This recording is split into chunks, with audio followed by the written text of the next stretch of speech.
They were tied at the wrists, standing barefoot on splintered wood, eyes hollow but unbroken. The townsfolk laughed, bartered, and drank as if selling human lives was just another Sunday ritual. But then a stranger stepped forward, dust-covered, wordless, carrying more silence than any man should. He didn't ask their names. He didn't make a bid. He just said, "I'll take you home." And with that, the storm that would change everything began to gather over the plains.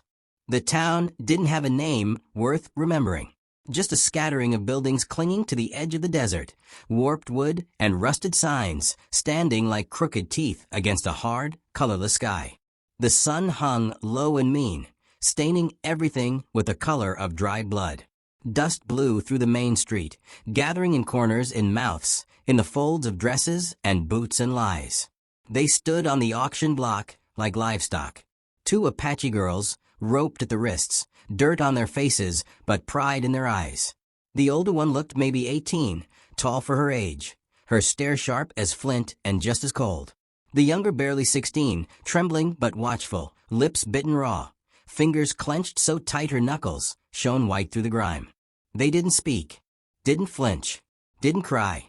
That silence unsettled the men more than any protest ever could. The auctioneer was a toothless trader with a voice like a dry cough. "2 fine pieces," he spat, thumbing toward the sisters. "Good hands, healthy backs. Ain't been broke yet. Strong enough to breed." He chuckled at his own words while the crowd, miners, drifters, failed ranchers, let their hunger hang out their mouths. A bottle of rye, a box of bullets, a saddled mule with a split hoof. Bids came slow, casual. The sheriff leaned against a post with his hat low, saying nothing. One man stepped up to touch the younger girl's arm, and the elder moved so fast it startled the whole crowd, sank her teeth into his wrist. He yelped, pulled back, bleeding. The trader cursed, backhanded her across the face. The younger flinched, but the older girl just spat blood into the dust and smiled like she tasted something sweet. That's when he arrived. No one saw him coming, but suddenly he was there, beside the post, reins in hand, hat shadowing a face carved in quiet sorrow. He looked older than he probably was, skin darkened by sun and grief, jaw grizzled, shoulders squared like someone who hadn't forgotten how to stand when everything else gave way. He said nothing at first, just stared at the girls like he was trying to remember something long buried. A hush fell over the gathering. Even the wind seemed to pause. Then he walked forward, slowly, boots crunching in the silence. He stopped at the trader's feet and reached into his coat. A single gold coin gleamed in his palm, a full eagle, more than anyone had seen in years. The trader blinked. "That buys you both. You sure?" The man nodded once. "They're not cattle." He turned toward the sisters. "I'll take you home." There was no ceremony, no paperwork, no protest. The sheriff didn't blink. The other men stepped back, unsure whether to laugh or spit. But nobody moved to stop him. The older sister narrowed her eyes, mistrust sharp enough to cut. The younger's face twisted in confusion. But neither resisted when he cut their ropes and gestured toward his horse, tied to a buckboard wagon hitched and ready. They rode in silence. The road out of town wound through hills and empty scrubland, long stretches of nothing broken only by the occasional juniper skeleton or dry creek. The sky pressed down on them, thick with late summer heat and unshed storm. He didn't look at them, didn't ask their names, just handed over a canteen and a strip of dried meat, then focused on the trail. The sisters didn't speak either. The younger glanced at him from time to time, wary but curious. The older one kept her eyes on the horizon, jaw clenched, hand never far from the small blade tucked inside her boot. As twilight fell, the land softened. Orange bled into lavender, and the world turned quiet in a different way. A rabbit darted across the trail. Somewhere distant, a coyote called out. They crested a ridge, and the ranch revealed itself below. A sagging house, 2 lean-tos, a half-collapsed barn, and endless land stitched together with old fence wire. It wasn't much, but it was standing. A chimney smoked. A lantern flickered in a window. It smelled like ash and horses and something long forgotten trying to come back. He stopped the wagon at the gate, climbed down, and said, "You can have the back room. There's food inside. Water's fresh in the well. You leave, I won't follow. You stay, you work like anyone else." The older sister's voice cut through the dusk, low and flat. "Why?"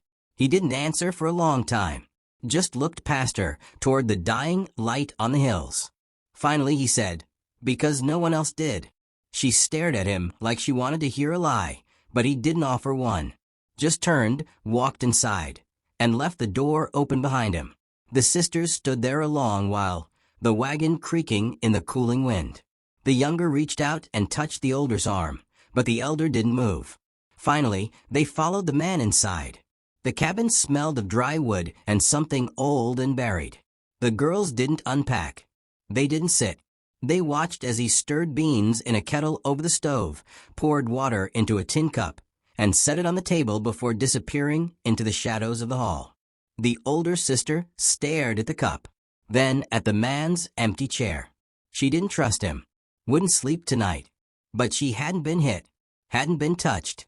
And that silence in the cabin, it wasn't empty. It was waiting. That night, with coyotes howling far off and wind whispering through the cracked panes, the two girls lay back to back on the thin mattress in the corner room. Neither slept, neither spoke, but they listened to the creaking boards, to the man's slow breathing in the next room, and to the sound of the land, holding its breath around them. The past wasn't gone. The pain hadn't faded, but the door hadn't locked behind them, and that was something. The cold came early that year, sharp and fast, like a blade slipped between ribs. Mornings began rimmed in frost, the ground hard beneath boots, the wind biting like it carried memory. On the ranch, breath showed in clouds. The sisters rose before the sun and stood at the pump, drawing water in silence. He didn't give them orders, just gestures.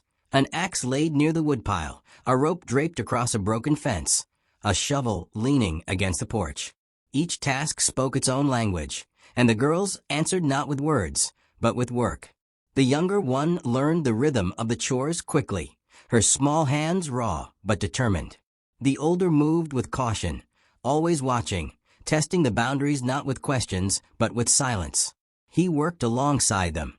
No praise, no correction. Just presence. The horses were skittish around the girls at first, scenting the old blood in their memories. But with time, the younger sister fed one a half apple from her palm, and it didn't flinch. At night, they sat around the stove. He cooked. Beans mostly.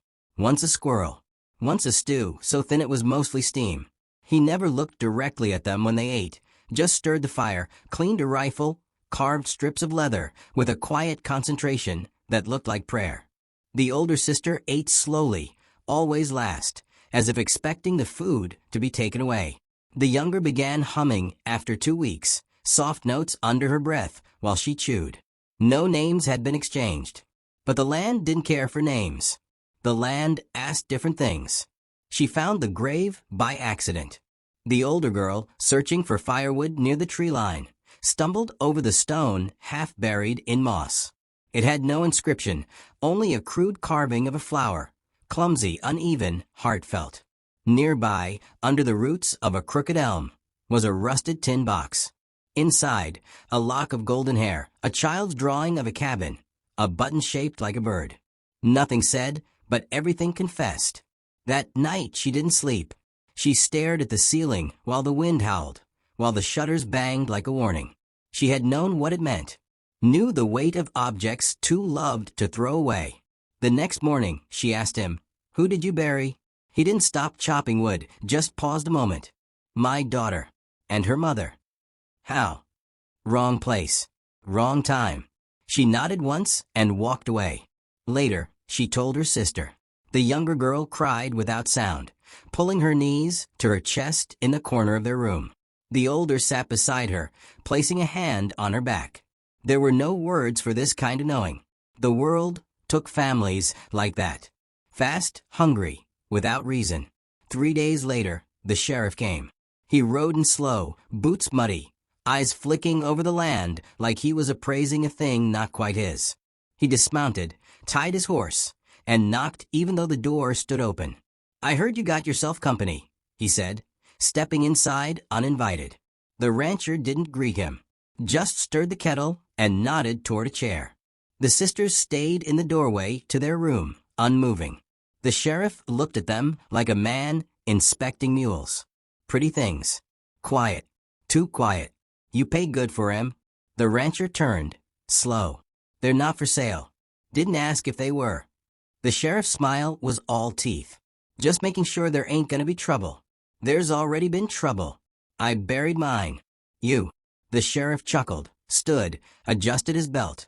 You keep that door open too long, you'll let wolves in. They've already been through worse. The sheriff didn't answer. Just tipped his hat, spit on the floor, and left. That night, the older sister sharpened her knife with deliberate strokes. The younger drew pictures in the dirt outside the cabin, shapes only she understood. The rancher watched them from the porch, a coffee cup cradled between his hands, steam rising into the cold dusk. They were all survivors. That much was clear. But surviving wasn't living. Not yet. Winter deepened. Snow came heavy, turning the plains to blank silence. The cabin stayed warm, though the wind screamed down the chimney and rattled the eaves. Inside, something had shifted. The girls began helping with cooking. The younger burned the cornbread and laughed for the first time. The older started carving wood, small animals that sat by the window watching the frost. One night, the rancher told them about a tree near the southern fence that grew sideways out of stone. Lightning split it once, still blooming. No one spoke after, but the words lingered. The younger sister painted it from memory the next morning, with mud and ash on a scrap of cloth. There were no sudden bonds, no declarations, just presence, just watching, just small, stubborn acts of making things last. The past still lived in all of them. It sat at the table, slept in the corners, whispered in dreams. But something else was stirring now. Not peace, not yet. But maybe the shape of it. That night, as wind whispered through the boards and the fire hissed low, the older sister stood at the window and watched the moon rise through the bare branches. Her hand rested near her knife. Her shoulders were no longer tight. Behind her, the younger girl slept, curled like a question, finally resting. And the rancher, alone in the next room, stared into the coals and remembered a child's laughter. It no longer hurt like a wound, more like a scar, tender, but healed over. Outside, the snow kept falling. Inside, no one locked the doors. The thaw came slow, the kind that crept instead of roared. Snow softened into mud, mud dried into dust, and by early spring the land had begun its quiet breathing again. The sisters no longer moved like guests. The younger one sang while milking the goat. The older carved fence posts with the care of a blacksmith shaping steel. They had started wearing hats, boots, belts, tools of the trade, not costumes. No one had told them to. The ranch was beginning to feel like a language they could speak. Still, something waited beneath the surface. The rancher rarely left the property, but when he did, he came back with less in his eyes. On one of those rides, the younger girl found a journal behind a loose board in the barn loft. It was brittle, the leather cover half chewed by mice, but the pages inside still spoke. A child's handwriting, uneven and curious. Doodles of horses and birds, notes about a blue ribbon, a birthday cake made of dried apples. The name Letty scrawled across the inside cover. The last entry was short. Mama says we have to leave fast. Papa's staying. I'm scared. She read it twice, then 3 more times, then tucked it under her bed without a word. That night, she didn't hum. The silence that came back was not the old kind, not heavy with fear, but thick with knowing. Later that week, the older sister rode into town alone. He didn't stop her, just handed her a folded dollar bill and said, "If you get apples, pick the red ones. They're sweeter." It was her first time back since the day she was bought. The town hadn't changed. Still hollow-eyed men on porches. Still the sheriff with his slow drawl and crooked smile. Still the sound of boots on broken wood like something about to give way. She tied the horse by the well, stepped into the store, and kept her knife where she could reach it. Inside, eyes followed her like hounds scenting blood. She kept hers forward. Bought flour, salt, coffee, apples. When she turned to leave, the sheriff was already there, blocking the door. "Didn't think you'd come back," he said, chewing a toothpick. "Your kind usually knows when to stay gone." She stared him down, steady. "Just here for supplies." "Is that what you are now?" "A ranch wife. I work. I eat. I don't belong to anyone." He leaned close. His breath was sour with whiskey. "That man you live with, he ever tell you what side he fought on when the war came through these parts?" She didn't answer. The sheriff smiled like a man with a card up his sleeve. "You think you're safe out there? So did his last ones." Until they weren't. She didn't flinch. Didn't blink. Just stepped past him and walked into the sun. When she got back, she threw the apples onto the table harder than she meant to.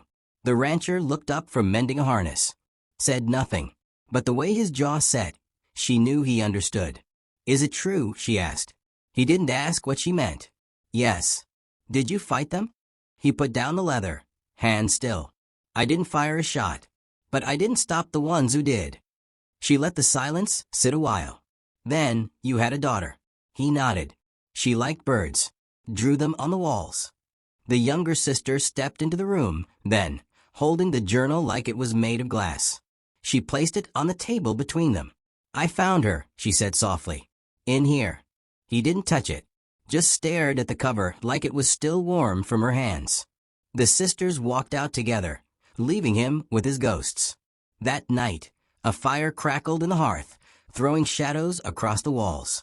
The sisters sat on the porch, wrapped in blankets, passing a tin cup of sweetened coffee between them. Inside, the journal remained unopened. Some grief didn't need rereading. Later, the older sister stood by the barn, watching stars rise one by one. The sky was enormous out here, wide enough to make you feel like the past could fall away. She thought of the sheriff's words, of fire and smoke, and what men do when they think no one will remember. The rancher joined her. Not close, just near enough. "If I could change it," he said quietly, "I would." "You can't," she replied. "No." A pause.